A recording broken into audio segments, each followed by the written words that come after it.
What's up, everybody? Brett with Podium Power Sports again. Today we are working on a 1965 BMW motorcycle. Customer dropped off with us. My instructions for this bike are very simple. Customer just wants this bike to run. I'm not sure what he's going to do with it once it's running and riding again, but it's just another one of those weird projects that you never really see.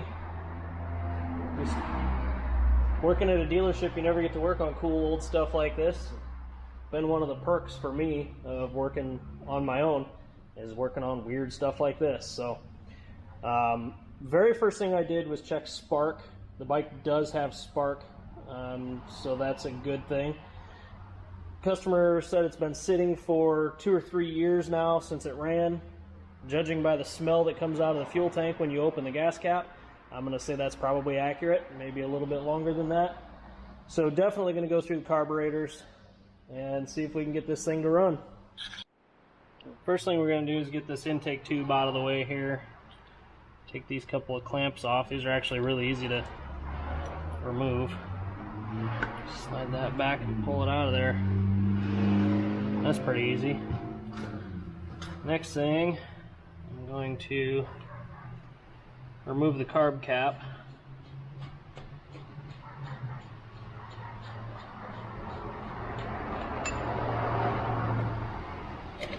And remove the slide. I'm trying to be very careful with this stuff because it's probably not available to replace it anymore, so just trying to be gentle as I can with it. Definitely trying not to damage anything because it's probably expensive to repair too. So get this carb off of here and I'll start pulling it apart and bring you back then.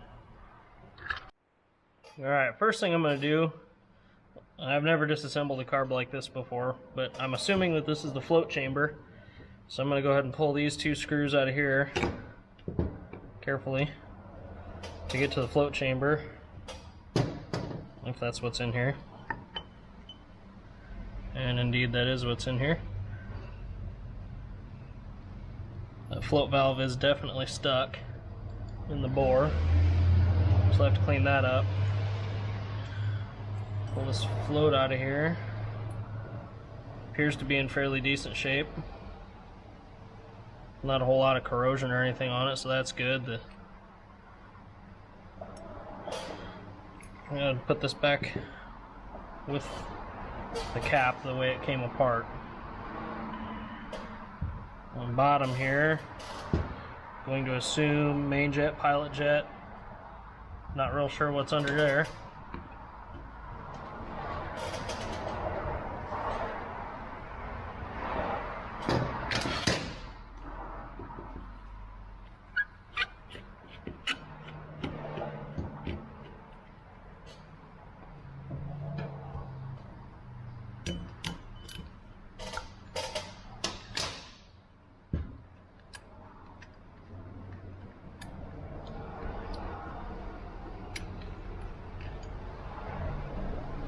Yeah, okay.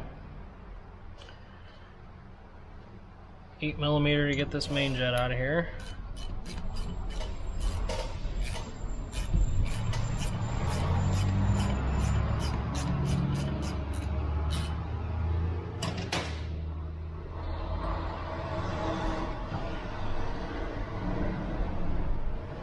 I can actually see through that jet, so that's not super plugged up, which is a nice thing.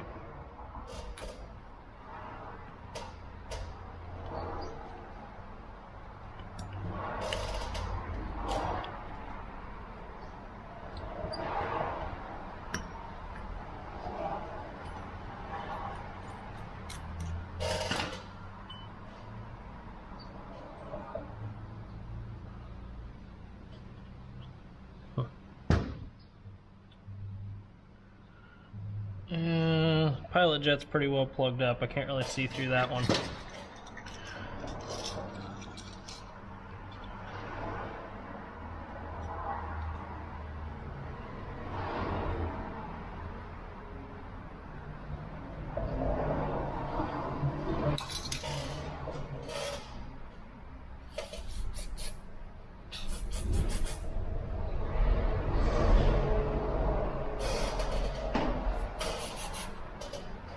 I just sprayed a little bit of carb cleaner through these two jets after I ran the needle through the pilot.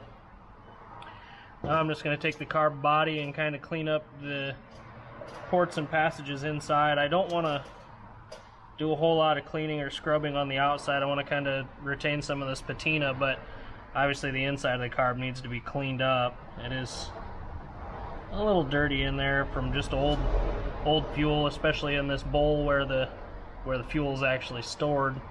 Got some powdery, dried up old fuel in the bottom of it. So I'll get this stuff cleaned up and get it put back together. Okay, well, I got the carb reassembled back on the unit. I went ahead and did the other carburetor as well. It's reassembled and back on. Now I've taken my fuel bottle and added fuel to the carburetors, and they don't appear to be leaking. I have verified that I have spark, so I think the only thing left to do now is give it a few kicks and see if it'll pop off or see if it'll do anything for me. I'm sure there's going to be some carb tuning that is involved in this, but let's at least see if we get any life out of it.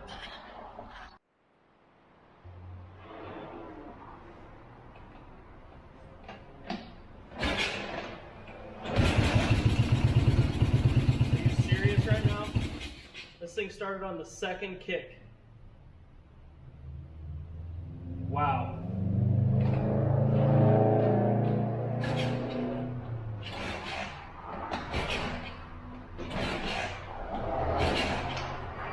Alright, I probably need to put some more fuel in it.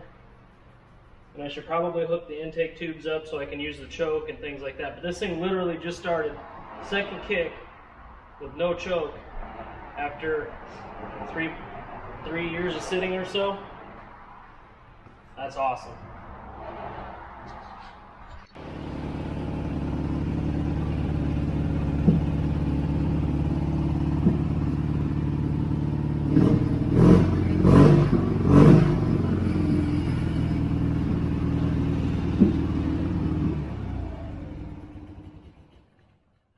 Well, there we have it.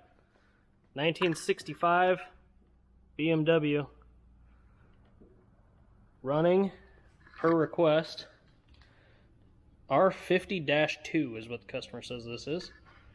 Again, I'm not super familiar with it, but definitely a cool old bike.